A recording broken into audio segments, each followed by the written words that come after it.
For those in the know, the name On Tyranny might refer back to a book written by one Leo Strauss, who's been an inspiration for both this show and the main channel on YouTube called Ancient Greece Revisited. This particular show, called On Tyranny, is an offshoot of this channel. The channel is devoted to rediscovering the mind that shaped this great culture that in turn shaped the world.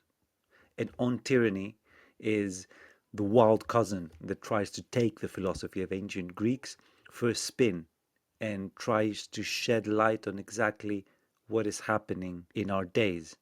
Because it seems this past year we are witnessing the rise of a global state that, as any political philosopher worth his name knows, that such a state can only be a tyrannical state.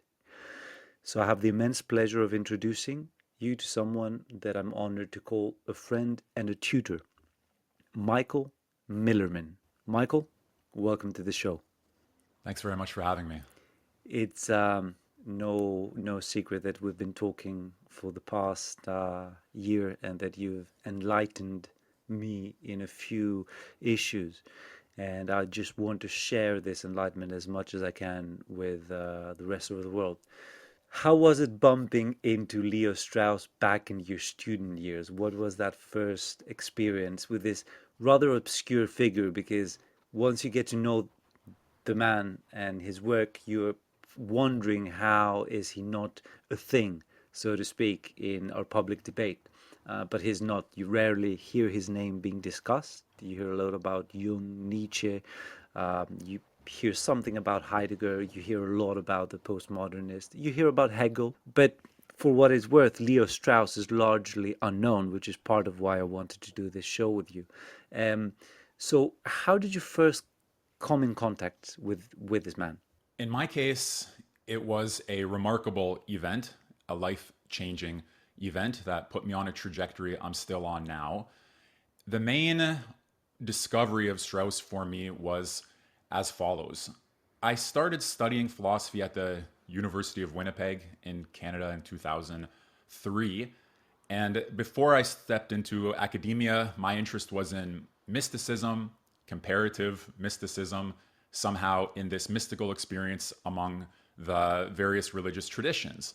But I had an older brother who was studying at university, and he suggested I go enroll and start working on my academic future, not something I'd really thought about too much before. So I did, and I took a English class, a psychology class, and an intro to philosophy class. And it was that intro to philosophy class that set me on the path to Strauss. But in my case, it wasn't as direct as it is in the case of some other lovers of Strauss or students of Strauss or Straussians. His name never came up in the course itself. We were never told that he's a indispensable guide to the study of classical political philosophy or anything like that. But that class was so outstanding, so incredible, it touched me so deeply that later in life, when I compared it against other classes I'd taken and seen how short they fell of that one, I tried to understand what was it about Philosophy 101 that made it so unique. I basically tried to re-engineer or reconstruct what was so special about that course. And it was out of doing that I gradually noticed a thread connecting some of the people who were not even mentioned in that class, but indirectly associated with it. So let me tell you what I mean.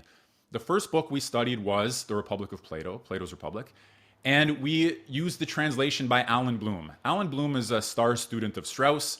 His translation is a large accomplishment in scholarship on Plato.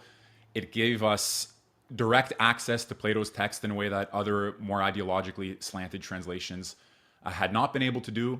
But again, I didn't know that Alan Bloom was anything special, that his translation was anything special, or that he had any sort of associationship with Strauss until much later. In that class, we also studied The Prince by Machiavelli, and the translator was Harvey Mansfield, another star student of Strauss's. Also, when I began that course, the professor said, "You're going to hear many times as undergraduate students that Plato's Republic is about the ideal state. But don't be misled. Ideal is not a Platonic term. State is not a Platonic term. This is not a book about the ideal state. And he began to walk us through the text in a way that a Straussian pedagogy would do, starting with the name of the work in Greek and moving on from there. So only, as I say, many years later did I understand, as I was trying to see what made that class so amazing, that these people, Alan Bloom, Harvey Mansfield, and some others who came up during the program, were all students of Strauss. So that was how I discovered Strauss as a teacher of the people who played some role in my first philosophy class, including the professor himself. He had a relationship to the Straussian school of scholarship.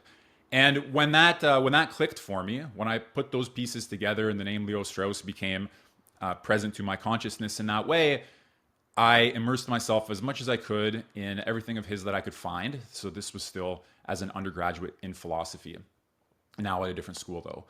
And I was reading him, falling in love with his approach to the study of old books, because I don't know how much those listening to this program know or don't know, but one of the main accomplishments of Straussian scholarship is to say that rather than merely learning about classical thought, we can learn from classical thought.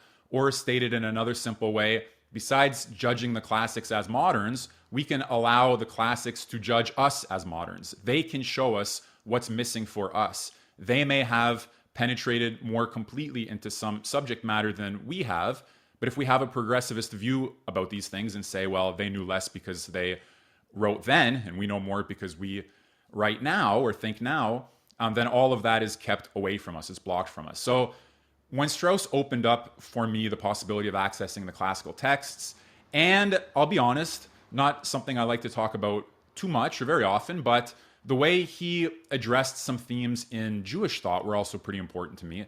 He had shown that in Jewish thought, there was an important shift from pre-modern or traditional premises concerning the possibility of revelation to modern rationalistic liberalism.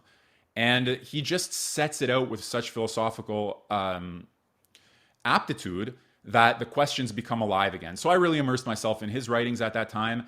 And I was not in a Straussian environment. The academics around me were rather against Strauss if they knew anything about him.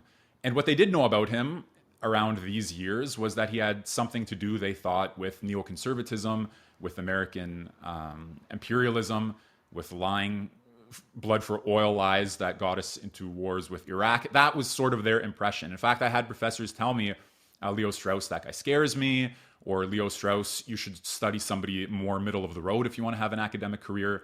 So I was not at all in an environment where Strauss was taken too kindly, where my liking of his readings was taken too kindly. In fact, I got into many kinds of little academic scuffles with my professors over their progressivist readings of Aristotle and things like that, where I would bring Strauss to the table and say, you have it completely backwards.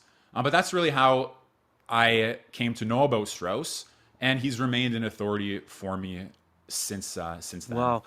There's a lot that you said there that I want to dive deeper in, but one of the things that's obvious is that Leo Strauss is not just obscure in the general public, he was somehow obscure in academia, because if you had to spend how many years piecing the puzzle together, only to find that a lot of the people who influenced you were in turn influenced by Leo Strauss, it almost sounds like a dark cabal in academia. Like how can this be? Because I don't know of any other thinker with whom I can compare Strauss to. Yeah, it's a strange situation. And from a student's perspective, in particular at the time, it seemed like a very weird thing to have professors cautioning against him or saying not to read him, even though Strauss made it his life's work, I think, to tell us something about what philosophy is, why it matters, and why it's the best possible way of life for man. So the fact that he was comparatively neglected in departments of philosophy is interesting from the point of view of how these disciplines themselves shake out.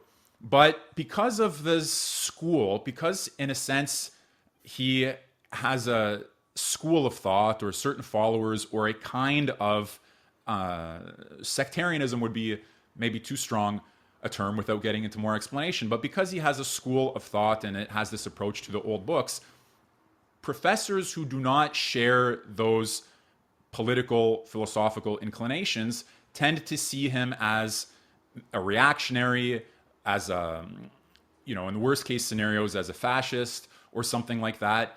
And they just don't want to engage with his way of thinking about the old books. I think it's similar, structurally similar to the kind of opposition anybody faces today from progressives who says there's something valuable for us to learn in old books that's not about their racism, sexism, and oppression and all of that. So if you think that there's some natural hierarchy of the human soul, that there are the wise and the vulgar, that excellence is something better than the absence of excellence, and that this hierarchy of the human soul, at least it's worth thinking about whether or not it should be reflected in our political structures. Anybody with a strong egalitarian commitment is going to find all of that problematic. So I think in departments of political science, there's a whole history of the Straussian sectarianism being opposed by egalitarians and liberals and others who thought the defensive hierarchy is just too much and too far. And I don't know in great detail, although I'd be interested to find out whether it's still the case that he is relatively obscure in departments of philosophy, as I say, despite the fact that he is, in my words, a philosophical supremacist. Well, just to kind of give a grain of an answer, I did try to find a Straussian professor here in Greece to interview and even to help me with some of my writings, and I couldn't. I just, put the word out, and a few people who actually work in academia, they're, well, on the lower ranks of professorship just because of our age group, and they did not know a single name, which was strange because they could point me to people who were experts on pretty much any other philosopher who has walked this earth. So perhaps that tells you something. But it's interesting that connection, just to clarify a little bit the political connection there. The first time I heard of the name Leo Strauss properly, it was through the writings of Douglas Murray. And Douglas Murray, known dissident now, public speaker against, I guess, woke culture and political correctness and all the rest. He had an ace up his sleeve because he was a homosexual, so he could say, "Hey, you can't accuse me of sexism, at least, or homophobia." But he was accused of many things nonetheless, and he wrote some very interesting books. He wrote The Strange Death of Europe, and he wrote another one. I don't remember the exact title. I'm going to try and find it and post it below. But it was something like Neoconservatism and Why We Need It. So in that book, he tried to flip the cards to kind of claim that term, neoconservative, from the left, who used it as a word of slander. He wanted to say, yes, I am a neoconservative, so what? This is what I believe, and this is why I believe it's needed. And in the first part of that book, he traced the history of American neoconservatism, although he's British himself. And he traced it back to Leo Strauss, essentially. And perhaps a couple of other, but Leo Strauss was like this godfather of neoconservatives, only that he meant it as a good thing. So what is the connection there between Strauss and the neoconservatives in the United States? Well, let me say a few things about that, because right now I think we're living at a time where there's going to be a new connection established for historians of these intellectual schools and their political influences. Since in the United States, there is a place called the Claremont Institute, which is also influenced by Strauss, and they're seen as the primary supporters at the moment of a kind of Trump, how would you put it? The politics of Trumpian populism, or whatever the case is. So the Claremont Institute, they were the most prominent intellectual supporters of Trump, and they traced their lineage to Strauss. Whereas the neocons were the most prominent anti-Trump or never Trump Republicans. They also trace their lineage to Strauss. So here you have another example of incompatible, competing factions on the ideological plane: the Bill Kristol never Trump neocons and the Claremont Institute. both claiming some heritage from Strauss. So that shows you he's not easily appropriated by any particular ideology, even if there's a certain set of ideas about the modern rationalism and modern civilization and the debt that we owe to classical political thought in his writings. So the connection with the neocons, I can only say, because it's not like one of the things that I have found in working on Strauss, and in a sense, it's similar with other thinkers that I care deeply about.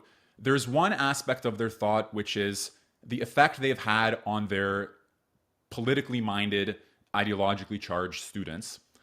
But the more interesting question for me personally usually becomes what's behind that? What gets left out of the picture when you have the ideological presentation of a philosopher's thought? But I think the neocon connection, there were a couple of things. Some prominent members of the Bush administrations were students directly or indirectly of Strauss. I think that some of them shared, like for example, there's a relationship between Fukuyama and Strauss, and Fukuyama had, the end of history in The Last Man, tracing his analysis of some of those things to Koyev, with whom Strauss had the debate, and On Tyranny. So these kinds of connections were picked up by some people, and they said, look, you can ascribe the general American imperialism and liberal democratic triumphalism directly or indirectly to the influence of Strauss. Again, I don't know the ins and outs of the neocon approach because it's always just struck me, well, okay, I'll tell you something autobiographical here. When I heard as an undergraduate the connection between Strauss and the neocons, I said, great, I'm becoming a neocon, because if Strauss is such an outstanding teacher as he is, and such an unparalleled reader of old books as he is, then any political group that has made him their godfather, well, there's something there. There's something worth looking at. I mean, they didn't pick some chump. They picked Leo Strauss, whether it's fair to him or not. So at that time, I actually began to identify to a certain extent with the neoconservatives. But I can't say that I found a lot of evidence among them that they were deeply indebted to him as a thinker in their politics. So William Crystal, one of the people that we would put into this Straussian neocon group, he recently has been talking about Strauss. He did a podcast on Strauss, and you can have access to some of his thoughts on Strauss. He's got a Crystal Conversations program where he's had Harvey Mansfield on to talk about Machiavelli, and all of that is really good and really interesting, but not very easy instantly to square with therefore we have to invade Iraq, or therefore we must support Israel, or all of those kinds of things. At the most vulgar level, I think one of the reasons people wanted to connect Straussians to what was going on, again, with Iraq, that being such a big part of the public rhetoric here, was that the claim that there were weapons of mass destruction, which played out the way that it did, was mapped onto the idea of a noble lie. So an idea taken from Plato's Republic, treated very delicately by Strauss, was haphazardly and ham-handedly transported onto the situation with the weapons of mass destruction. And then you see how quickly all of that can collapse. These neocons learned from Leo Strauss that it's good to lie to the people because the people are a bunch of vulgar plebs. They'll never understand anything. So give them a nice big lie and go do what you have to do. Take care of your self-interest under the facade of this lie. Well, that obviously covers over a lot of subtleties that are very important, but that was kind of the relationship Yeah. between. I mean, I'll just jump right in there because that's like the linchpin of everything. The noble lie. Okay, so perhaps people who listen to my show, who watch Ancient Greece Revisited, are more likely to recognize that term. But just to recap for everyone, including myself, the noble lie, and I should have looked up the actual Greek phrase, how it is. I thought about it yesterday, but I didn't. Damn. But here we are. What is translated as the noble lie, which I guess it was also translated by Alan Bloom in that way, I assume, because you talked about this great translation by Alan Bloom, who was a student of Strauss. So I guess it was the noble lie.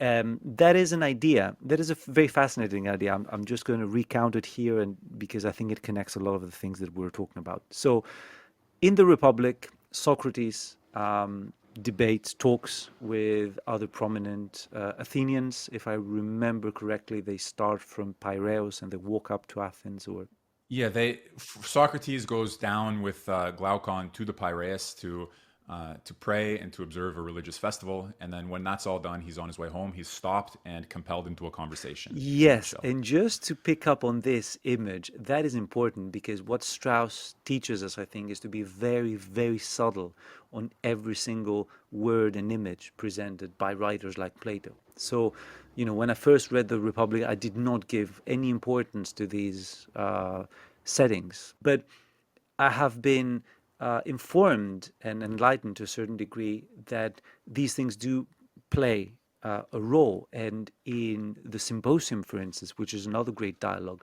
as the introduction to the dialogue unfolds, you have these people who retell the story going to Athens, not from Piraeus, but from Phaleron, which happens to be where I live these days. But again, near the sea. So you start from the kind of lower sea level and you go up to the city, and the city for the ancient Greeks and for Plato was not just a place of residence, was an ideal, or it could represent an ideal. So this image of Socrates going from the port of Piraeus, which was and still is a very big commercial port where the people live and trade, the merchants, and he goes into the higher echelons. And as he goes into Athens, he also goes up in thinking and in philosophy and tries to imagine, together with other people, what we call the ideal state. But just to go to the end and talk about the noble lie, there is a thought there. After Socrates goes and expands upon this idea of a caste-based society where children are going to be essentially taken away from their homes at a very early age and trained by the city, which perhaps some people would badly translate as the state, and it would assign them positions in that hierarchy, assign some to kingship, some to become warriors and protectors of the city. Some others would become the craftsmen, the technicians, and some would become the farmers. And then one of the interlocutors turns to Socrates and says, "By Zeus, Socrates, you have spoken well, and you have indeed presented us with an image that's perfect." And then Socrates says, essentially, that is exactly the problem, that it's kind of too perfect for people to accept. We need one more thing, and that's where it gets almost science fiction-y, because Socrates says, what we need is to tell them a lie, but a noble lie at that. And this lie reads very much like the Matrix film 99. We're going to tell them, Socrates says, that everything they have experienced up until now was nothing but a dream. And in reality, their bodies were grown like roots under the ground, planted there by God, who created them by mixing earth and a precious metal. For those who mixed earth with gold, they were destined to become rulers. For those whom God mixed earth with silver, guardians, soldiers, warriors. Earth with copper, earth with bronze, the lower classes. So it's in the genes of a very, very modern mistranslation, could say.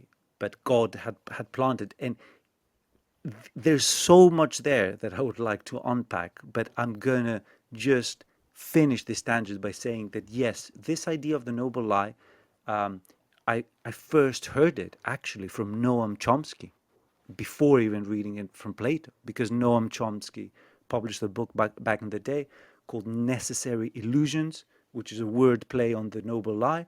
And there essentially he says exactly what you said, Michael, that within the United States government, the deep state, there are these conservatives who just do not trust the people, do not believe that these people can rule themselves, so they need to lie and create these necessary illusions, which the media, apparently the Hollywood industrial complex and the media propagate. Now, it's very interesting how these to the degree that there are lies that we are being brainwashed with. There are no Straussian lies nowadays. Now we're being brainwashed with a very different woke kind of third wave feminism agenda. But going down to the roots, this idea is very persistent that Plato was essentially like a proto-fascist who thought so lowly of the people. He did not even believe they could govern themselves, so they need to be lied upon, and that this what inspired the United States government to promote a certain like media, Hollywood, industrial complex that would keep promoting these lies. That's a very common idea, translation, mistranslation, translation within quotes, of the symposium. What's going on there? What's being lost in if we see Plato in the symposium that way? What's happening? Well, there are a few things, but let me just say about the term noble lie. I did pull out the translation here. So the Greek is geneon, and the note is the word is geneon, which is primarily noble in the sense of nobly born or well bred. And so there's kind of funny accidental connection between the genes and the geneon, at least with the root relationship. So the there are a few things to say. But about lying and justice, just to begin with, you could ask, like Socrates himself does in the Republic near the beginning, the following. If I have lent, or rather been lent, a weapon by my friend, and then he asks for it back. So he gave me a weapon, he wants it back. But when he asks for it back, he's not in his right state of mind. He's out of his mind, and he's going to do something bad with the weapon. Then he says, can I have it back? Do you have it? Can I have it back? Socrates asks, would it be just for me to give it to him? And would it be just for me to lie about it? So, for example, say I have it in my back pocket, and I say, no, I'm sorry, I misplaced it. I can't give it to you right now. Okay, because I know if I give it to him, he's going to go slash up the metro station or whatever the case is. He's completely out of his It's mind. very important to understand that the Republic, it starts by trying to understand justice. Yes, that's right. But even as early as this exchange that he has with one of the characters about returning what's owed to you and telling the truth, what happens is that they acknowledge, the person he's talking to acknowledges that asks for the weapon back, he's not in the right state of mind, and I lie, I have not acted unjustly. So there's a decoupling very early on in the dialogue between the demands of justice and the demands of truthfulness, with a very simple example designed to show that it can be just not to tell the truth. And anybody today, I think, who defends transparency, openness, who is absolutely opposed to the idea of a lie, a deliberate lie, having any place in our public or political life, any role for lying in government, has to think through, just like Socrates did, this very basic example. Can it be just to lie? That's not trivial, and we can't just say that in all cases it's better for everybody to have the truth and to know the truth. Because in fact, what that example shows us, among other things, is that it depends on the state of mind. If the person is out of his mind, like in the example, then somehow it wouldn't be good for anybody for that person to have the truth. And not only for them to have the truth, but also for them to have what belongs to them by law. Because you're not giving him back his weapon. It's his by law, let's say. He has a property right to it, but he doesn't have the right to it if it's wisdom that distributes things according to what's appropriate or to what's fitting. So the whole problem here between truth and justice, between wisdom and law, it's all prefigured in that relatively early exchange in the Republic. But yes, later in the text, later in the discussion or in the book, when they are educating the guardians, as you said, there is introduced this need for a noble lie. And one of the reasons why, I mean, obviously it's a big topic with many nuances, but if we just think about one of the reasons why, we can ask this. If we have a ruling class, guardians, military figures, and others, and we're supposed to be, like they are in the Republic, describing a just city, justice in the city, like they're building it from scratch, a city in speech, and designing it to be just. And then you have this question. If the origins of the city are conquest against another city, then can you say that your origins are just? But if your origins are that you're autochthonous, that you're born from the bowels of the earth, that you're earth born, therefore you are where you are not through an act of violent conquest, but because you were born from the earth, you are making it possible for the citizens to believe that their origins are just. And so if you think about it, at least in the American context, probably you have analogies elsewhere in the world, there are those who try to uncover the acts of injustice that lie at the basis of the political community. They say, you pride yourself on being a constitutional republic, but your constitution is built on the back of various acts of injustice. Conquest, And that, slavery, obviously, exactly, because what you said all relates of very that. much to the American founding, which, again, from a very leftist point of view, which is practically what I was taught at school, although they didn't call it that, Americans were almost illegitimate, believe it or not, in their own land because they stole it from the Native Americans. So your example hits right at the core of the American Republic. Right. And yet here we have it in Plato's Republic. And so the question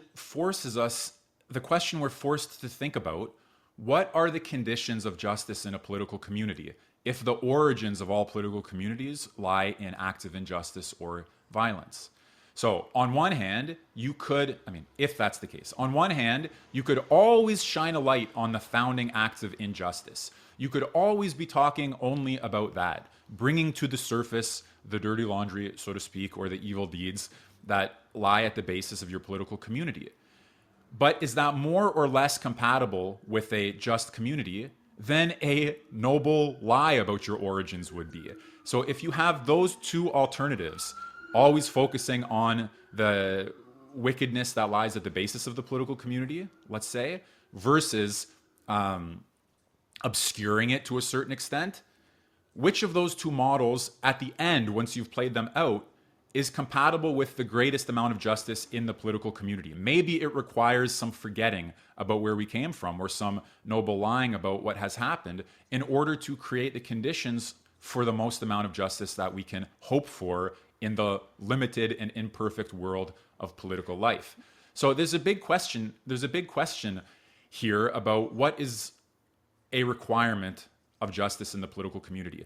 And one of the things that is amazing to me at a very elementary level of contemporary ideological, cultural war type political discourse, especially among the champions of social justice, is that they do not seem to have thought through the basic problem of justice.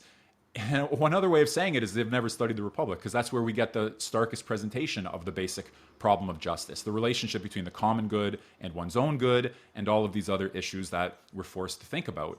So, what does it mean to be just? The relationship of lying, of obscuring origins, of private property, of attention to one's own good versus attention to the common good. That's the bread and butter of reasoning about political life, I think. And we get that in Plato, we get that in the Republic, in a way that we couldn't get in some more contemporary texts, which no longer treat these questions in that way. But yeah, so the noble lie, here's a simple question I like to imagine myself posing to people who have an issue with the noble lie. Can you at least distinguish between a noble and an ignoble lie? Because what's important about the lie is not that it's a lie, but that it's noble. That forces us to think, what is noble and what's ignoble? On what basis, at least, did Plato draw that distinction, or Socrates? And is there any merit to the way that he did that? But what people hear, what they focus on is the lie part, and they trick themselves into believing that they're really supporters of truth and transparency, which is probably not the case if we were to look a little bit more closely. But they at least trick themselves into believing that, and therefore they can't take a more careful look at what the noble lie is or what it Yes, requires well, and what justifies it. like the questions that spring up immediately, and I want to do justice because someone who, is not of our thinking might be just pulling their hair, is first off, okay, and to take the context of the American founding. Back in the day, I was taught that Americans, like I said, were kind of illegitimate in their own lands because they killed so many Native Americans. So why is bringing this up a problem in that why can't we have truth? Why do we have to pick between one lie and another lie? It's a good question. And a simple first approximation from the point of view of Platonic political philosophy as presented by Strauss is that there is a gap between lovers of knowledge and lovers of opinion, between the wise and the vulgar, between the many and the few. Not, now, this is going to sound rough, but give me a moment to fill in the blanks here. What would it mean to say that everybody should have the truth, everybody should have access to the truth? First of all, we have to distinguish the truth about what things, and does every political community require some falsity about itself and about the nature of human life in order to remain a political community? What is truth when we talk about people having the truth? These are questions that aren't trivial. We don't mean, for example, where's my other pen? Or where's my knife? Like in the example that Socrates has early in the Republic. One truth is that it's in my back pocket. Okay, fine. But what about more fundamental? What about like today? The unwillingness to discuss. Now, this isn't my particular topic, but I'm just mentioning as an example. The unwillingness to discuss scientific biological bases for differences in IQ. Okay, that's not a topic that's particularly interesting for me, but it's an example of something that is clearly off the table in public discourse, even if there were truths about it that fell under the rubric of scientifically verified or properly assessed from the point of view of modern Even if there's science. enough So, data to at there, least suggest it seriously. yeah, or take any issue like that. There's some thing that for a political community to hang together has to be obscured or left out of the picture. That's what it seems. That's what seems to be the case from the Platonic tradition of political philosophy, and why that is. So Strauss has this formulation that opinion is the element of political life, and that when we transform or try to transform opinion into knowledge, we're having a corrosive effect on that element of political life. We're undermining the beliefs that are necessary to hold the political community together by questioning them, by calling them into question. Okay, life, liberty, and the pursuit of happiness, or peace, order, and good government, or the superiority of the Aryan race, or the victory of the proletariat over the bourgeoisie, or the second coming, or whatever the case is. All of these opinions about the good that lie at the basis of our political organization have, in Strauss's retelling, which I think is helpful, the status of opinion. We act as though we know what's good. And that opinion about the good is reflected in the regime, in the constitution, in the laws, in the culture, in the way of life. In the Canadian context, since I'm in Canada after all, but it's part of the broader Western context, loosely speaking, the transgender ideology, the liberation of man from all collective attachments, the war against the Enlightenment figure as being one of oppression, violence, and toxicity, and all of that. These are opinions about the nature of human life, opinions about the relationship between truth and time, opinions about freedom in the individual. But if we begin to subject them to questioning, which is what political philosophy does, it takes the opinions that we have about the good and tries to transform them into knowledge.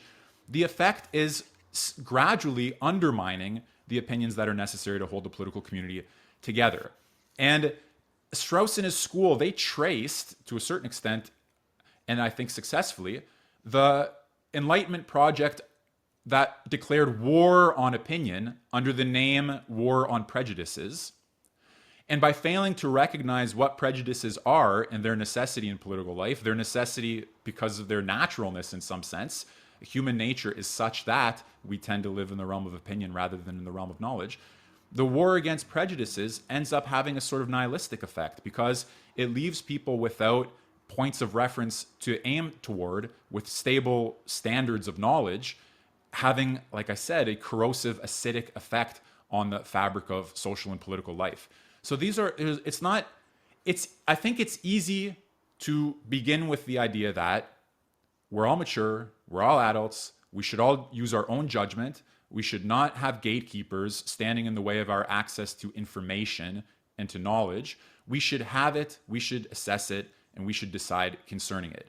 And on one hand, I think that's totally fitting. Let me put it this way.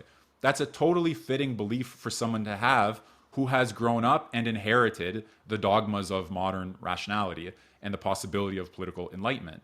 But as we begin to think about what's implied in that whole question and that whole problem, in other words, as we open up the quarrel between the ancients and the moderns under the guidance of good teachers, a reasonable doubt is raised concerning the possibility of popular enlightenment. Yeah, that's perfectly said. And just to complement it, it is true that Noam Chomsky, who brought this idea of the noble lie, dragged it into disfame, he himself was based on a few narratives. He was not an orthodox Marxist, but he had internalized a lot of these categories. And one of these categories, just to give a more practical example, that the left created, co-created, and definitely promoted, one of these ideas is that property is theft. That essentially whoever has something more in this material life is because he took it from someone who has less. The irony is that the left has been trying to quote unquote solve the problem of poverty, which is a false problem because poverty is the default state of mankind. Mankind has been poor throughout its development, unless, with the exception of 150 years in the 19th and 20th century in the Western democracies. And so the question should not be the problem of poverty, it should be the problem of wealth. Who creates it? Where? Under which conditions? Try to augment these. The left acts as if, to paraphrase Rousseau, man is born rich, yet everywhere he lives in rags, which is not the case. Mankind has been very poor. So the left has its own mythology, its own system. You can have correct and incorrect statements verifiable by the left's own rules. But who created these rules? What are the metaphysical assumptions of the left? If you question these in front of a group of leftists, they will react very, very badly and probably consider you a class enemy. So the left has its version of the noble lie, and perhaps the right has its version of the noble lie. So I think from what you're saying, just piecing everything together, perhaps it is endemic to political life, this idea of the noble lie. Yes, I think it's fair to say, because if we restate it from the opposite side, we would say that wanting to know the truth about the basic opinions that we take for granted, or about the metaphysical assumptions, as you called them, it transforms us into philosophers, philosophers who are searching for the truth about these things, the underlying truth about these things.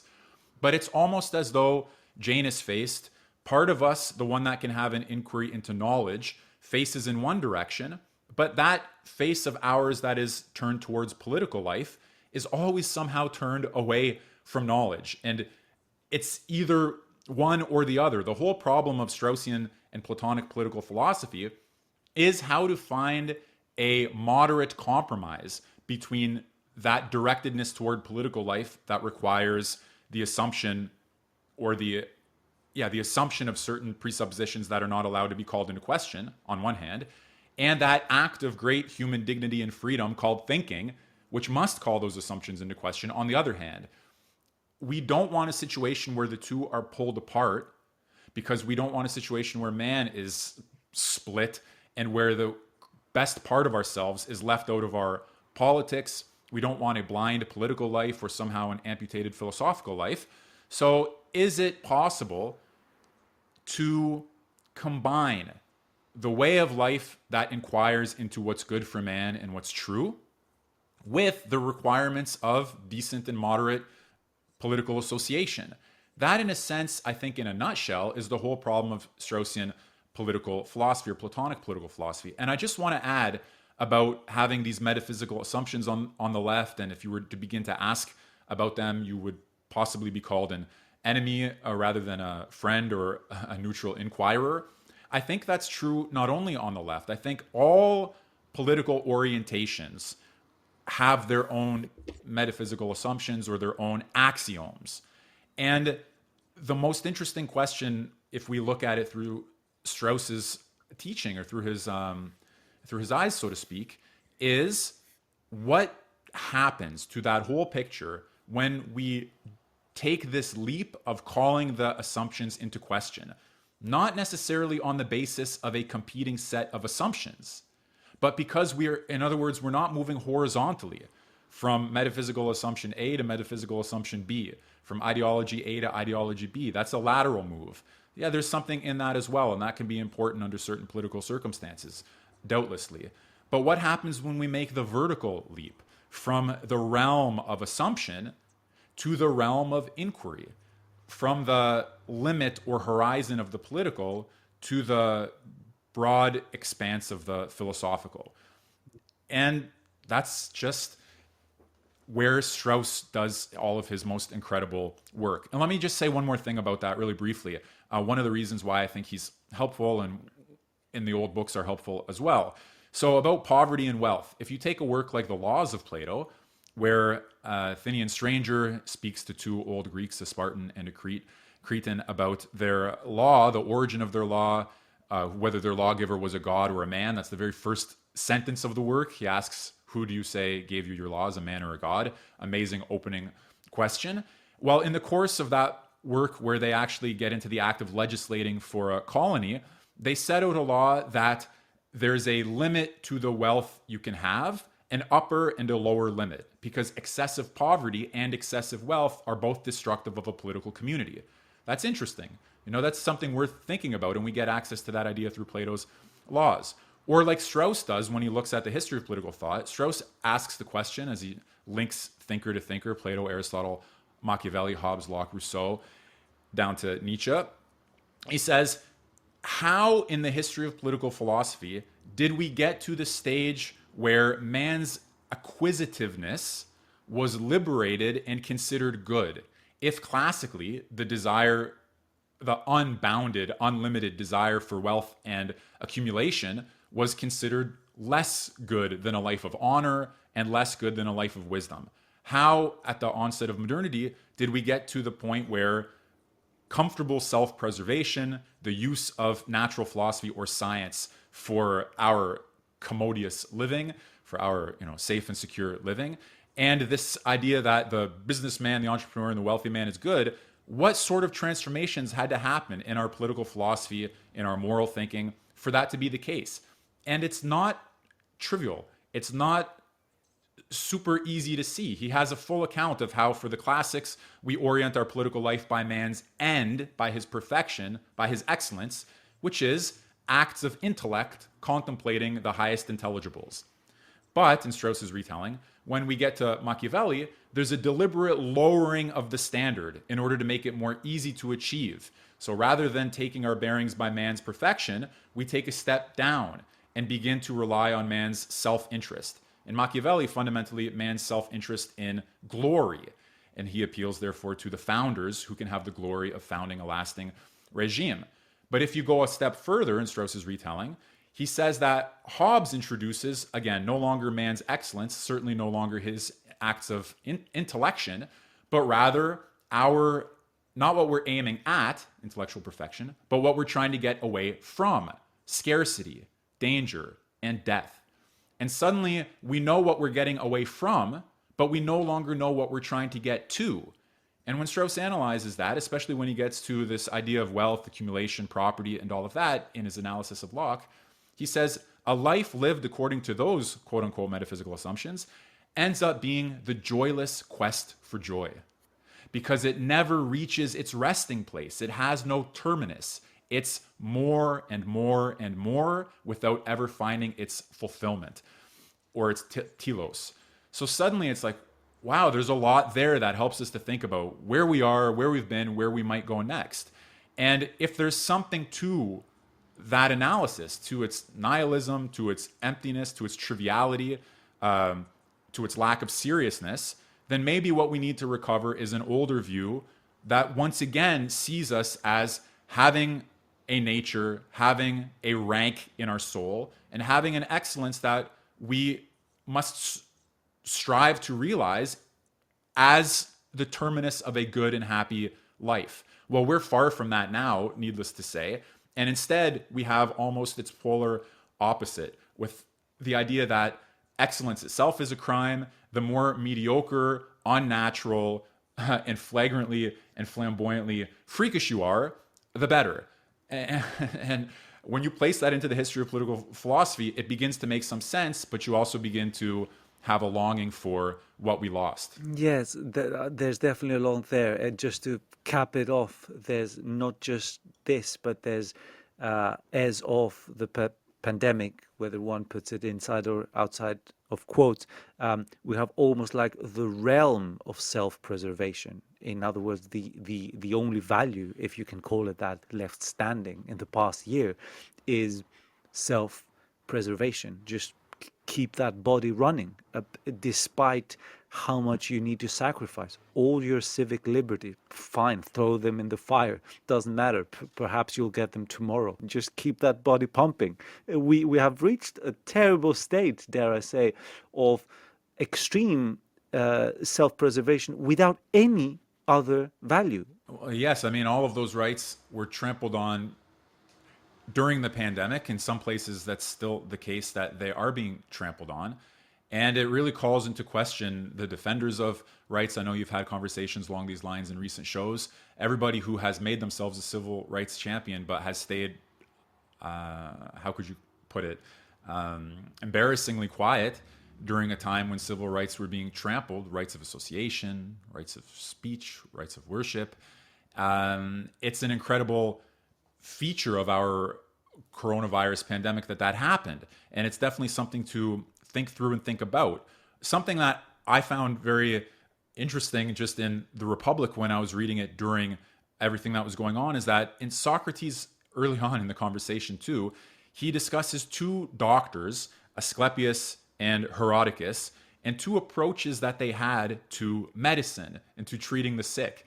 And it sort of maps onto, Michael, what you were saying, because Socrates says Herodicus, he had this view that, I'm going to tell you what it says here. He spent his whole life treating his disease with no leisure for anything else. He becomes basically obsessed with the question of health and security and absolutely sets aside working, living, acting, thinking, and doing anything. He becomes preoccupied with the question of health. And Socrates says that is okay. He says it's kind of like, it's a crazy thing to do. It's not a good way to live. It's not compatible with excellence. It's not compatible with justice. It is not compatible with greatness of soul. And he juxtaposes this obsession with one's own health at the expense of everything else with the workers. I think this is the passage here. So he says,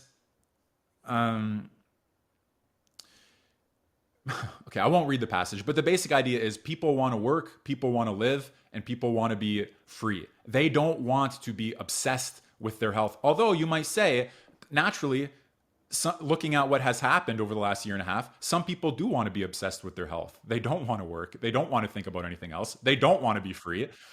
And that just gives us a dividing line. And the question is, well, one of the questions is, what should our rulers, what should our public figures, what should anybody with a platform in the public square be championing or defending? The Asclepian life or the life of Herodicus, the one that makes your safety, security, well-being a matter of obsession at the expense of everything? Or the one that's a little bit harder, thicker-skinned, and can find the right balance between health and all of the other important aspects of a human life? So I was just surprised when I was reading that in the Republic, again, during the last year and a half, to have that jump out, because Socrates is still giving us something important there about the relationship between health, medicine, and politics, political life, not to mention philosophy. So, but you're right. It's, there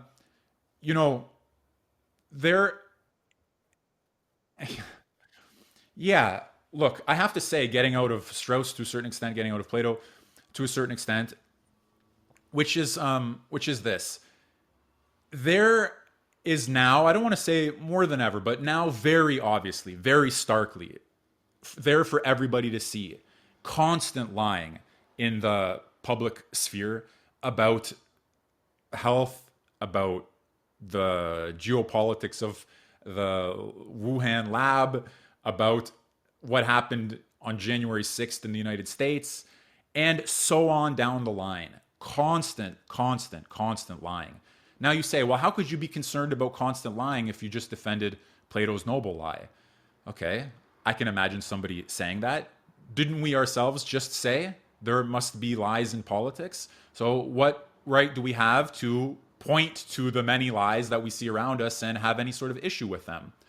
Well, first of all, you can't take the people for complete idiots. And that's happening right now all the time, everywhere, in every way. Public figures in media, in government, and academia are taking the people for total idiots. There's no nobility in their lie, either in the means or in the ends. It's just a dragging down. It's abysmal, it's disgusting, it's pathetic, and it has to stop. But that doesn't mean that, we're now going to have a complete politics of transparency on the flip side. It's a real problem that we have to think through. I mean, there's a reason the Republic is however many hundreds of pages that it is. If these questions were easy, you could solve them in a page or two, but they're not. They require our thinking. But what governments have done under the cover of the coronavirus is in many cases absolutely disgusting. And then you have situations like, I don't know, Michael, exactly when this is going to air, but as of today, which was June 15th, I think it was yesterday, American comedian Jon Stewart went on his buddy Stephen Colbert's show and started talking about the coronavirus having originated from the Wuhan lab. And as many commentators rightly said, if you had posted that thought not too long ago on any social media site, your account may very well have been banned. You could have been called a kook, had many worse things happen to you than that. Maybe even your livelihood with that and other kinds of issues would be threatened. And that disjunction between the repressive arm that functions in the social media space against unsanctioned opinions and how quickly it can shift to a matter of mainstream comedy, it's just dizzying. And you, I think, are better positioned than I am to make sense of it. All I can do, like everybody else, is point to it and say, what the hell is going on here? Well, I'm not necessarily in any better position, but it's true that we are all in a bad position because sometimes we feel like we're either living in a village of fools or we are fools ourselves. Because being interested in philosophy, we do ask these questions, we question ourselves. Which brings us to an interesting topic that was mentioned throughout this discussion so far, but we need to focus to zero in on that, which is the person of Socrates. Now, Socrates, the man, was near the end of his natural life, was arrested, put on trial, and ultimately put on death by the state, by the city of Athens, the city that he believed he had served by teaching truth or questioning opinions. Yet he was accused of two things: corrupting the youth and teaching false gods. And now, the way I was taught at school was that noble men will always face this fate in the hands of the people because the people they just don't appreciate it, which sounds like a contradiction with what I said before that there was a leftist vibe, but there isn't really because I have found that leftists themselves do not have a very high opinion of the people they're supposed to be exalting. But I guess that's for another show. So we're told that, it's not just Socrates. The Socrates, plural, of this world will meet this end. Socrates was compared to Jesus, which is very interesting and perhaps a little strange comparison, again for a different show. But it was that the Socrates and the Jesus of this world are going to be persecuted by the state. But we're never taught this Straussian point of view that it's not just the jealousy that these people naturally inspire because they seem to be happy with few things. They don't need the riches, they don't need the honors, the titles. Socrates fought in battle as a soldier, he did his duty. Up in his mid 40s, he was fighting as a foot soldier, yet he never asked for public office. But Strauss brings out this tension between opinion and in his famous essay, I think Michael is called What is Political Philosophy? Um, he starts Yes. by saying, he says, political action is the action that is directed in either preserving what is good and trying to protect it from turning into something bad, or changing what is bad into what is better or good, which sounds again very obvious. Why would you need to write that down, right? But then he goes on to say that presupposes a knowledge of what is good, it presupposes a standard. Now, if philosophy is the quest for truth, and if democracy is taken as the rule of the many opinions, then the philosopher who tries to replace opinion with knowledge, he is almost by definition anti democratic. So the ultimate philosopher, who was Socrates, within the ultimate democracy, which was the democracy of 5th century Athens, was the ultimate contradiction. And in a certain way, the Athenians had their had their reasons to put Socrates to death, which is not what I was taught at school. I was told that it was an act of pure foolishness. But Leo Strauss, although he himself is a philosopher and obviously spiritually on the side of Socrates, could say, no, they had a point. They had a point. Yes, there is. And we have to think through the accusations against Socrates and take them very seriously. He, in fact, never does overcome the objection that he didn't believe in the gods in the city. So that's a capital offense. And we may, upon review of the evidence, say that he's guilty. At the same time, as we consistently hold the view that the philosophical life is the best life, but is trans-political and has this effect on political life of, again, undermining its basic foundations or its basic beliefs. So, yes, Strauss guarded against any oversimplified reading of Socrates and of the problem of Socrates, and he did so on the basis of the sources. So, one interesting source on Socrates and on his relationship to the city is the Clouds of Aristophanes. In a nutshell, I'd like to just retell that, if I may, Michael, Please, because it yes. does help convey the problem. So, the Clouds, Aristophanes is a comic poet. He has this work called The Clouds, in which Socrates is a character. Socrates runs a think tank, and a father in the city who has incurred a lot of debt, he would like to learn how to argue his way in a court of law against his debtors and basically get off scot free. He learns that Socrates at the think tank is teaching people how to win in an argument, independently of whether it's a just or unjust argument. So he goes to Socrates' think tank to study there. Now, it doesn't quite work out for him, so he sends his son. And his son studies with Socrates, who, by the way, is digging under the earth and looking up into the sky. In other words, Socrates is doing natural science, which has the effect of undermining belief in the Olympic gods. And when the son goes to study with Socrates, he comes back, according to Aristophanes' play, to his father, and at some point beats his father. His father says, "How could you do this?" And he says, "Well, you used to beat me for my good, and now that I know what's good for you, it's justified for me to beat you."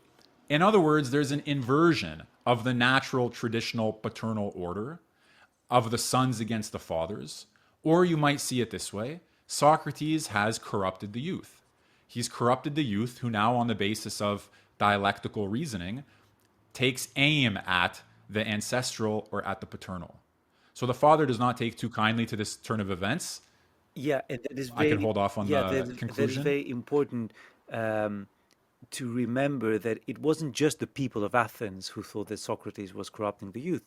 We have this testimony by Aristophanes, who, for sure, a comic poet, exaggerated slightly, but he too seemed to believe that Socrates had a corruptive uh, effect on the youth. Yes, as he depicts there, the result is this insolence towards the elders, insolence toward one's own fathers, and therefore you might say insolence toward the city of our fathers. And so the old man does not take kindly to this turn of events, and he quickly goes to Socrates' think tank and burns it down to the ground. So we have here a conflict between Socrates' activity, his way of life, his inquiry into what's above and what's below, and into his dialectical reasoning, or his looking at argumentation independently of the ends of it, and especially independently of whether or not it coheres with the established order. And he paid the price. The father, the city, the paternal authority burns down his school. So when Strauss writes about this, among other things, the simplest way I can say it, when Strauss brings out how this is very important, all of the themes that are there, he says Aristophanes wrote this as a friendly warning to Socrates that philosophy must temper itself with a rhetoric that makes concessions to the needs of the political community. Otherwise, the fathers will come and burn down your school. In other words, there's going to be a heavy price to pay politically for your philosophical activity. So yes, we do have a sort of corruption of the youth. I mean, after all, he studied with Socrates and then he went and knocked his father's teeth out. That could be an act of corrupting the youth. And Socrates in the think tank is definitely not believing in the gods of the city. He's replacing the religious mythology with natural science. And those are the two charges on which he was found guilty. Again, this shouldn't be taken as my statement of support for his accusers or for those who convicted him, but it does show, as you said, that there's more to the story than Then meets the eye. you might think at first glance. Yeah, than meets the eye. He's not just a martyr for the truth. There's a problem there that we need to think through. Yeah, and we don't know exactly, we know so little about what was happening, and perhaps there were cases similar to the one that Aristophanes did present in comic form. Perhaps there were a few kids that kind of run away from their parents and just started claiming the gods do not exist and they can prove it, and perhaps they could prove it with basic mathematics, just showing perhaps that the Earth does not rotate around, that the sun does not rotate around the Earth, but it's the other way around. Who knows what was going on there? It's Yeah, look, there are young public figures today. Well, okay, I don't know how appropriate it is to call them young. Let's say there are public figures today who have been quote unquote red pilled by Nietzsche. Okay, what is that? That is also a kind of philosophical corruption of the youth, one that calls into question the prevailing morality, one that may set them against their inherited opinions, and one that does not believe in the gods of the city. I mean, there we have Nietzsche's effect. So it may be that all genuine philosophers, in some sense, are in this position where some portion of the youth is going to be taken by this inquiry into what's actually good or actually true, as opposed to what's believed to be good or believed to be true. And that therefore they're going to cross the threshold that sets them apart from and against, to a certain extent, the community that they belong to at the outset, the political the community, the established ideological community, order. social circles, and all of that. Now, what makes, for Strauss, what makes Socrates distinct among these other figures, in particular as compared to Nietzsche, is that Socrates combined, for Strauss, wisdom and moderation, the needs of the philosophical life with the needs of the political life. He's does no harm, and he's just, and he speaks right across that line of politics and philosophy in a way that's sensitive to both. Whereas other defenders of the philosophical life have spoken without moderation, without concern necessarily for the political consequences of their teaching, or in the service of political consequences that are not themselves moderate. So when we try to understand the meaning of Socrates for Strauss, in my opinion, the key word or the key phrase, the key idea is wisdom and moderation. Somehow we have encapsulated in the formula wisdom and moderation the whole problem of Socrates. Whereas we couldn't say Nietzsche and have wisdom and moderation, because clearly philosophy and politics have a different configuration in Nietzsche than they do in Socrates or in Strauss. Yes, and talking about the corruption of the youth, it's a particularly interesting subject because some would say that as of the 1960s, some very radical ideas have been dominating the universities. Ideas that definitely originate from the left, whether they remain true to the left and whether Karl Marx himself would have thought ill or well of them, we do not know. But they definitely historically they originated. They broke off from the left, and the history is short enough to be very traceable. And in they went, the American universities, through figures like, perhaps Jean-Paul Sartre, who influenced European universities and by virtue American universities. And then the postmodernists, people like Derrida, people like Foucault, people like Baudrillard, up until people like Slavoj Žižek, who in one way or another were aligned with the left. And they taught some form of Socratism. And I would love your opinion on that, because what they essentially taught these young kids, a bit younger than my parents, I guess, but this continued. What they were taught and what we were taught is that, the order, the political order that we're living in, that they felt very confident to name capitalism, was based on exploitation, more or less exploitation of the poor, of women from men, of blacks from whites, of minorities from majorities. It was based on exploitation. So if you see great works around monuments, towers reaching up to the sky, commercial ships bringing goods from around the world, that's all based on some form of slave labor, although we don't call it that, it still is. And they were very happy to equate a woman's work in the home, cooking, taking care of the children, to some kind of slavery. And they were very happy to equate a worker in an air-conditioned office with some kind of slavery. So we were very put off by this, this is the society that we were living as young men, just by being influenced secondhand in my generation, firsthand perhaps one generation before, by these leftist thinkers. And lo and behold, now that these people who started in the 60s reached the political establishment, they start to implement these very radical social engineering plans that we can call, the politically correct woke culture. And it all started there by these, could we call them false Socrates? Were they actually Socrates? Like, how do these postmodernists who taught in the universities in the 60s and 70s compare to actual Socrates? Well, there are a few things there. If we talk about corruption, a very simple Socratic kind of conversation about corruption is that to corrupt is to make something worse with respect to its proper work. So, what is the proper work of the human being or the proper work of the human soul? If we know that, then we can have some estimation about whether Socrates was a corrupting force.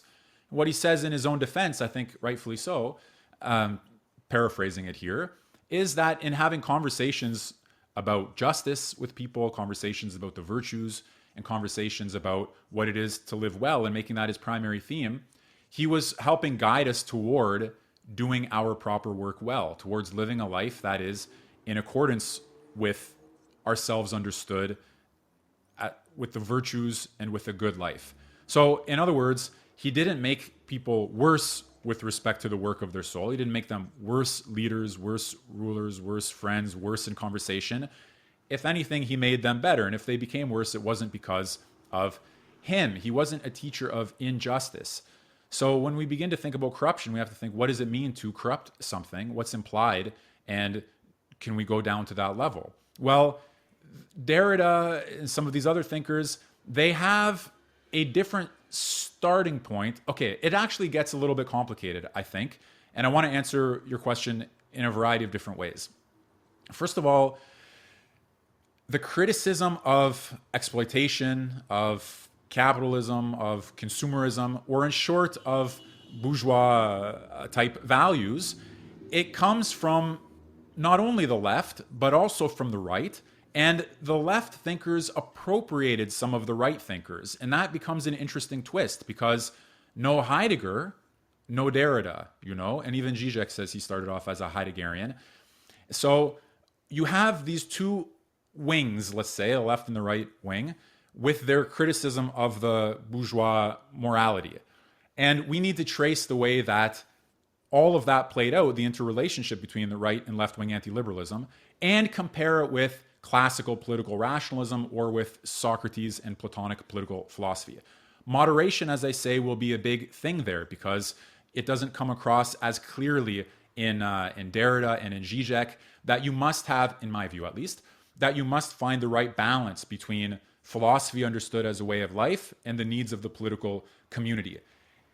Simplifying, but I think in a way that is true, at least to my understanding of these things, Derrida tried to show how all constituted orders lie on the, let me put it this way, that all constituted orders are constituted on the basis of a more fundamental openness, open space, or acts of displacement, that anything we claim to see constructed should be deconstructed, but not just deconstructed for the political reason that you want to pull things apart or you want some sort of social chaos, but because the nature of speech, the nature of human being ultimately, is such that what's fundamental is the displacing gesture.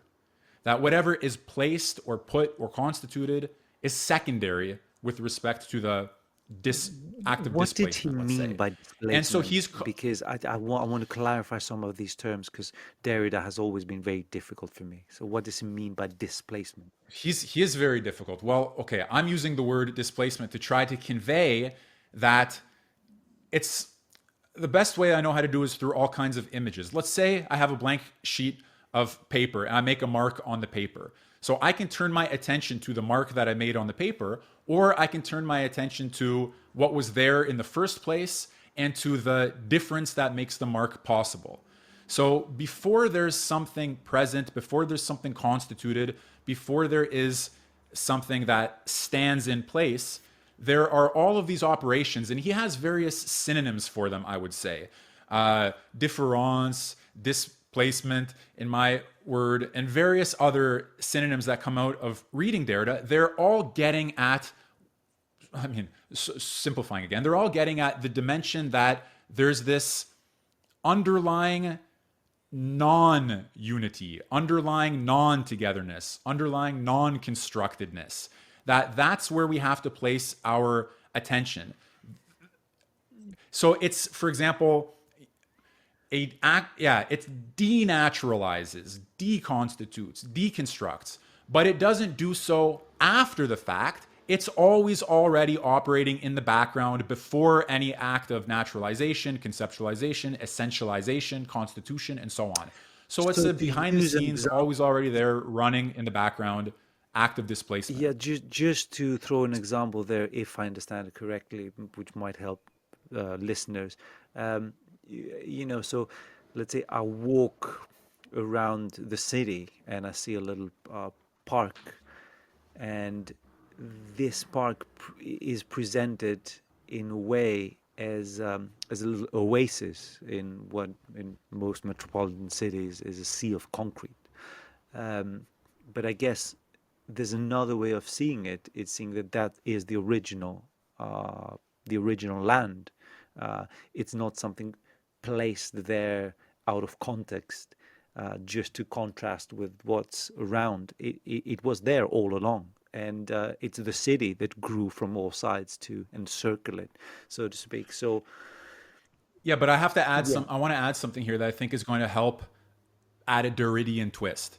So on one hand, you could say the park seemed to be artificial, and yet we actually see we have enclosed an original space. So we've now moved our interpretation from artificial to original. Yes.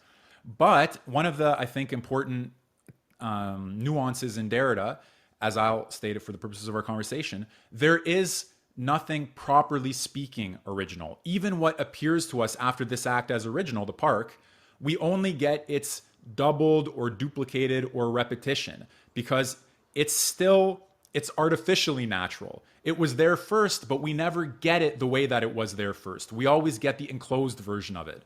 So one of the things that Derrida has against Heidegger, for example, is the idea that we could ever come to an authentic self understanding, an authentic self grasping, that we could ever appropriate what is proper to us. All of this idea of what's ours, what's proper, what's original, what's inceptual, what's natural, what was there first.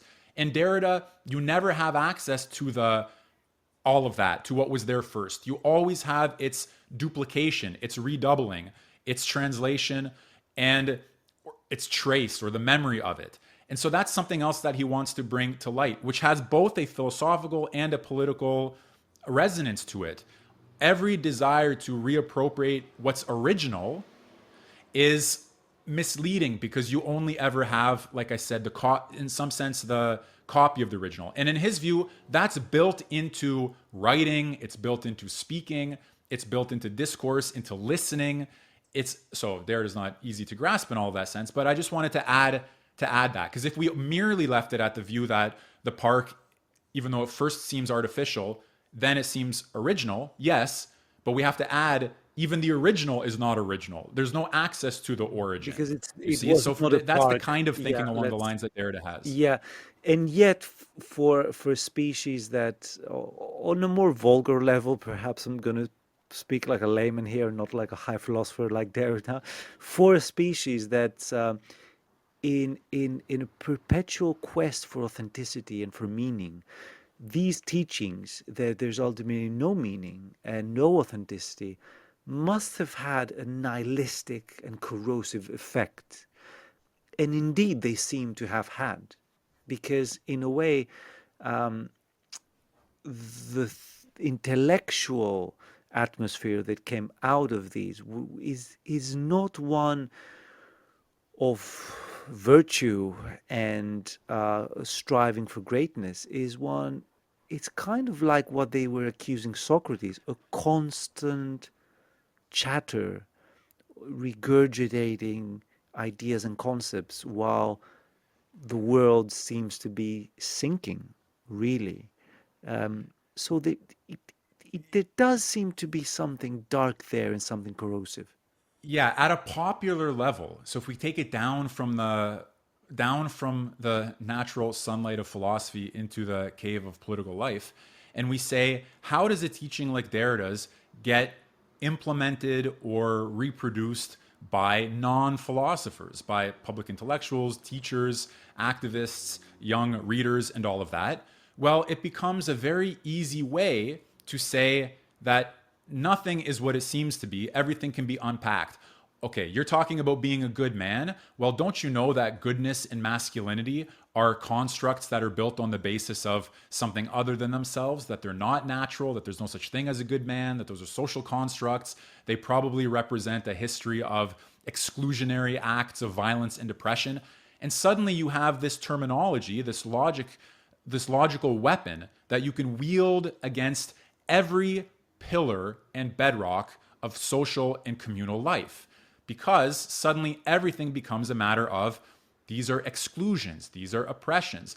Look, if any time I say a word, there's another word I'm not saying, and only that way can there be intelligible speech, and any word that I'm writing, it's this letter, not some other letter, and therefore there's negation and exclusion, and maybe we even become a little bit artistic and poetic and call it violence. Well, that's one thing when you're talking about these basic logical relations, but it's another when you say all of your institutions are institutions of violence and oppression. All of your language is language of violence and oppression. All of your actions are, whether you know it or not. And suddenly that becomes a very politicized, vulgar weapon, as I say. And we can ask ourselves the following: does Derrida the philosopher bequeath to the non-philosophical realm of the political, through a rhetoric, a responsible reception of his teaching or an irresponsible reception of his teaching? One that is going to set fire to the framework that keeps political life together, or one that's going to help make sure it's kept together and functions well. So if Socrates and Derrida are both philosophers, then we have to ask, even if they don't see eye to eye with one another, which they may not, we have to ask, what about their rhetoric that allows for their philosophy to be translated into political life? Then when we compare Socrates with Zizek, with Derrida, and with some of these other thinkers, I think we begin to see the kind of difference that was stark for Strauss and for his students. Because they saw Derrida and his school attacking the constitutional order of the United States in the language of oppression, violence, exclusion, and all of that, difference and displacement.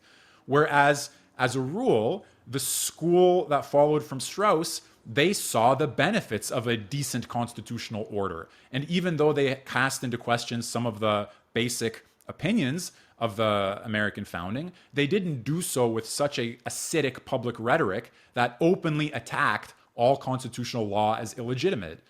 So you can have two philosophers who both deserve the name, who are totally different in their political consequences, and who themselves bear some, as I say, responsibility or maybe even blame for the rhetoric that passes their teaching down into the cave of political life. Yeah, I was about to say, because these thinkers were well and alive while their teaching were being interpreted in this way. I mean, Derrida, to my knowledge, did not object to his teachings being used to undermine traditional notions of gender. So to that degree, could we say that he missed, for all his brilliance, he missed this Straussian, ancient Greek, Platonic idea that wisdom must be coupled with temperance? Yes, I think that if we are on Socrates' side, and we've understood him as we've discussed, then we'd have to say Derrida missed the need for temperance, for moderation, and you might even say for the noble lie. And instead, he tried to inject in political life the justice of deconstruction, a trans-political justice. Now, we are still, to a certain extent, simplifying, but I think along that line of division, we could say, from the perspective of Team Socrates, yes, Derrida got it wrong.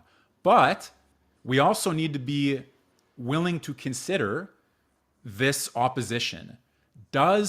What does justice require? Can there be a philosophical transformation of the realm of the political? Maybe Socrates was wrong and Strauss is wrong to try to say there's an unbridgeable gap between the wise and the vulgar. We need to make concessions to that gap. We need to aim for the greatest amount of decency and moderation that we can, but under no circumstances should we fool ourselves that politics can become through and through just. Or do we consider the possibility that deconstruction or whatever other kind of philosophical operation some other person champions does hold out the maybe even quasi-messianic promise of transforming political life from a life of natural injustice to something better. And not just, as I say, a compromise with the vulgar, but a transformation of the essence of political life altogether. I wouldn't want to say that that's a closed question, but I do think if we judge on the basis of the trends of thought that you mentioned, I would rather err on the side of Socratic caution than embrace the postmodern messianism. Right, some fascinating topics there. Drawing into a close, where do we find you? I know that we mentioned a small set of thinkers, and I know that you wrote a book on them: Leo Strauss, Martin Heidegger, and Jacques Derrida. What's this book about? Where can Yes. people find it? Why is it a great book to buy and read? So the book is called Beginning with Heidegger, Strauss, Rorty, Derrida, Dugin, and the Philosophical Constitution of the Political. It's about receptions of Heidegger by political philosophers across the political spectrum. So as I say, I do talk about Derrida, as well as Rorty, who's a social democratic, a pragmatist, American thinker, and Alexander Dugin, a Russian Heideggerian and political philosopher in his own right. So the book discusses why Heidegger is important for us as a philosopher, what the problem is between the relationship of philosophy and politics in his thought, and how these various schools are indebted to their engagement with his work, and why each of them takes that engagement in a different direction and sets up their own school of thought on the basis of how they react to Heidegger. So that is, you can get that at heideggerbook.com. That's a simple URL for it. But the book, as well as my courses on Strauss, Heidegger, Dugin, Plato, and other thinkers, and all of the essays and everything that I write, they're accessible through my website. It's michaelmillerman.ca. And I'm also on Twitter, M_Millerman. So any of those places would be a fine place to follow my Yes, work. and I can vouch for the quality because whoever's seen and liked or loved Ancient Greece Revisited, which is our main channel, I can assure you it has a little bit of Michael Millerman in there. So if you like that quality, if you like us, you're probably going to like any of these resources that just mentioned. So Michael, I would like to take, I, yeah, sh- please. I should probably just say before we part ways, I feel like I should. Um, on the school that I have, the first work that I taught there is Strauss's book on tyranny. Wow. So you don't have to take the course if you're listening to this, but you should read the book. Yeah, yeah, and that's where I got inspired. Which, by the way, and I'd like to finish on that note because I don't like finishing on a high note and all these things. I named this show on tyranny. I read this book on tyranny. We discussed it. We went through notes together, Michael.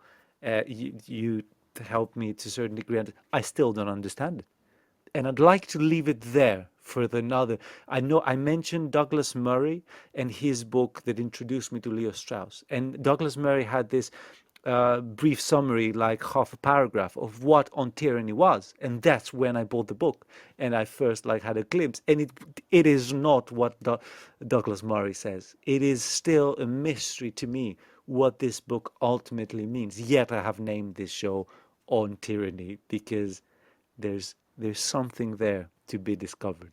So, Michael, thank you very much again, and I'm sure we'll have plenty of these wonderful conversations.